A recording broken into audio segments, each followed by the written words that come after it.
சங்கீதம் 21 1 முதல் 13 வரை. ராகத் தலைவனுக்கு ஒப்புவிக்கப்பட்ட தாவீதின் சங்கீதம். கர்த்தாவே, உம்முடைய வல்லமையிலே ராஜா மகிழ்ச்சியாயிருக்கிறார். உம்முடைய இரட்சிப்பிலே எவ்வளவாய் களி கூறுகிறார். அவருடைய மன விருப்பத்தின்படி நீர் அவருக்கு தந்தருளி அவருடைய உதடுகளின் விண்ணப்பத்தை தள்ளாதிருக்கிறீர். சேலா. உத்தம ஆசீர்வாதங்களோடு நீர் அவருக்கு எதிர்கொண்டு வந்து அவர் சிரசில் பொற்கிரீடம் தரிப்பிக்கிறீர். அவர் உம்மிடத்தில் ஆயுசை கேட்டார். நீர் அவருக்கு என்றென்றைக்கும் உள்ள தீர்க்காயுசை அளித்தீர்.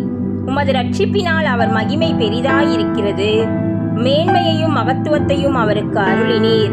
அவரை நித்திய ஆசீர்வாதங்கள் உள்ளவராக்குகிறீர்.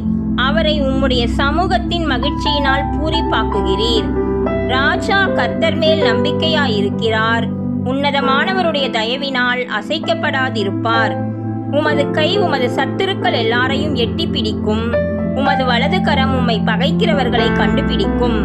உமது கோபத்தின் காலத்திலே அவர்களை அக்கினி சூளையாக்கி போடுவீர். கர்த்தர் தமது கோபத்திலே அவர்களை அழிப்பார். அக்கினி அவர்களை பட்சிக்கும்.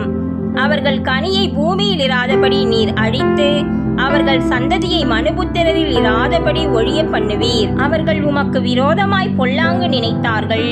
தீவினையை எத்தனம் பண்ணினார்கள். ஒன்றும் வாய்க்காமற் போயிற்று.